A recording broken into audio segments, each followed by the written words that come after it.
Hey, what's going on, my fellow collectors? Today I'm looking at the DC Comics Multiverse Zoom from the Flash TV series. It's part of the King Shark wave. I have improved my lighting, so I hope this comes out much better. I do apologize for the last few of my reviews. It seems like my lighting was just going downhill and downhill. But hopefully this is much better for you guys. But you get this nice big open window here. It does show the character. It says Zoom from the King Shark wave. You got the DC on the top, you got that on the bottom, you got the character image on the side. A little bit of a read up there. And on the back it shows the other characters in the line and the awesome looking King Shark that you can build. Now, I actually at Toys R Us today I picked this up, and who else was there? Batgirl was there, and even the Batman Jim Gordon was there. So pretty much everybody in the set was there. Now, I got to see firsthand the Batman Jim Gordon. I wasn't really impressed with how it looked. It does come with a unmasked head sculpt, or I guess it's just a different head sculpt. I'm not sure if it's an unmasked version or not. But the Batgirl looked good, but just a little too kind of toyish. I mean, like I said, the only one when I got the Joker already and reviewed that, and the only other one I was kind of looking forward to see was the Zoom. And the cool thing is it does come with the, the head of the King Shark. But anyway, let's pop this open and take a closer look at this awesome. Okay, so here is the Zoom all out of the packaging, and aesthetically it's a neat looking figure, but it does have its issues, which is kind of annoying, which I kind of knew, because I mean a lot of the DC Multiverse figures are a little bit on the disappointing side. But he does come with these two effects, which are pretty nice looking. Nice, translucent, almost purplish blue, and I guess you can kind of just put them anywhere. They look like they should go on the arms just because of how small these little holes are, but they are very, very soft material, plastic. And then he does come with these two on his back, which I thought would be removable, but they're not. So that's a little bit irritating that this whole part right here just does not come off. It is like just completely on him. I mean, I guess if you went crazy enough, yeah, I think it's like glued on. I think I just kind of snapped that, but it looks like it would just kind of pop off, but it doesn't.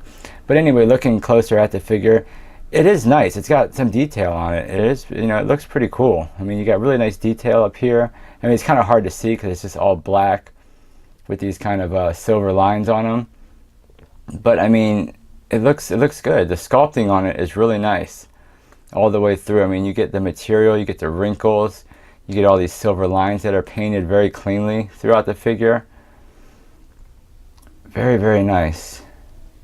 Decent looking figure, that's for sure. It does look a little funny here in the mid section, almost like he kind of has like a little bit of a pot belly. So I mean, I don't know, maybe that's just how he looks in the show. But as you see all the way in the back, of course you get all this stupid writing all printed into his back. But I mean, not bad. Nice detailing though on the nice detailing throughout the suit though. I do like that. I do like how you get this textured material, different patterns in the material, all the way throughout. This was the only one I could choose from because I was kind of hoping I could find one that had a little bit cleaner arrow going through there, but it just looks like it's missing some paint kind of, but maybe it's supposed to be like that. I'm not 100% sure. But I mean, you do get some nice detailings, even though it's very tough to see because it's just so, it's just all black. But it's neat looking, it's cool looking, that's for sure. Now, as far as the articulation, again, it's a little disappointing because you get all you get is rotation in the head. You get side to side. There is no hinge in there, so that is, I mean, it's just fixed. Yeah, I mean, it's just that is a fixed ball peg. That's just not not allowing any kind of range whatsoever. But it is kind of like a softer material for his head, But yeah, you don't get any tilt, you don't get any hinge. All you get is side to side. So that's disappointing. You do have a hinge here at the arm, which brings it, over 90 degrees, so not bad. Then of course that does swivel all the way around. There's no cut at the bicep. You do get a single bend at the arm, which only brings it up that much. And then of course that swivels. You do get rotation. Yeah, no hinge. So all you get is rotation at the hands. There's no hinge in there. I guess there's a little bit of a movement in that, but it's not. It doesn't. Yeah, there's no hinge. So it must just be like a peg that comes out. Now, as far as the torso, you get this cut, which is ugly. I don't like it because I mean you bend it back and it just doesn't look right. But you do get a little bit of back movement. You get a nice little crunch forward. But then again, this kind of sticks out and just looks a little bit on the ugly side. And of course, it looks really bad on the back. You do have a waist rotation or a waist cut, so you can rotate that around. Again, it just brings the proportion and the look of it off, though, when you do that. You do get these ugly looking joints to give them the splits. So you just get that hinge, and then you get that much forward, you get that much back, single bend at the knee. There is a cut right here, so I guess that, yeah, you do get that rotation right there, but then it just kind of looks a little funny because it breaks the line work in the costume. As far as the feet, you do have a hinge, which brings it down, and there is some nice little detail on the feet. I don't know if I said that earlier, but there's just there's nice little sculpting detail all throughout the figure.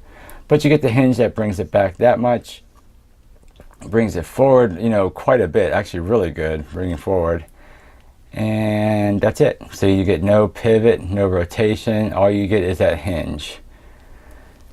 So I mean, overall, I don't know, it's a little disappointing. I mean, it's a nice looking figure. As far as, and another thing is he does not stand very well whatsoever. I've been having a really hard time getting this guy to stand straight up and down. Excuse me. But I mean, overall, it's not bad. Now, as far as the Build-A-Figure pieces that he comes with, he does come with, look, there he goes falling over. He does come with the King Shark kind of, crotch area, belt area. Which every time I see these, I think, man, I really want to get the rest of them just to build this because it just looks so cool. I mean, just the shading work that they put into those jeans look great, and the belt looks really, really good. And then he also comes with the head sculpt, and I mean, look at that. That is so sick. That is such a cool head sculpt. Very, very nice. And it even has a hinge to bring the mouth open. So, I mean, the King Shark is definitely going to look very, very good on the shelf if you get all the pieces to build him. Which, I might have to maybe just try to find some of the other pieces and just build them separately because I'm really not interested in the other characters in the line. But very, very cool. Just going to look at that, the sculpt and paint work on that King Shark. Very cool, and you even get like detailing on the tongue too. Very nice. But yeah, guys, that is Zoom from the DC Multiverse. As far as his height, he is just a little tiny bit under 6 inches. And as far as comparisons, so for a little comparison, this is the DC Collectibles Flash from, the TV series. And this is the DC Mattel, Multiverse Zoom. So that's a little bit of comparison. Much taller. I don't know if that's accurate, how that was in the show. I haven't really been watching the show. I watched the first couple episodes and haven't watched it since. Even though I hear it gets much better as the seasons go on. But that's a little quick comparison just to show you, what he might look like in the collection with some other figures that you might have. But I mean, at the end of the day, I don't know. I mean, this is the first time we're getting this character that I know of anyway in figure form. So, I mean, that is one, good reason. And if you're trying to, maybe if you bought the other pieces separately for the King Shark and you just want the head, because there is another, the Robin, the new Robin that's out has an alternate head for this, which is like the hammer head, which again looks really, really nice. So, I mean, if you're buying the figure just to get this, I would say go for it. If you're not worried about the King Shark, I don't know, maybe a pass, just because it's not, it looks good on the shelf, but it's just not, the articulation is horrible, the head movement is horrible. It's definitely got some problems. But that's the review, guys. If you like to give it a thumbs up, please subscribe, and I will catch you guys on the next figure review.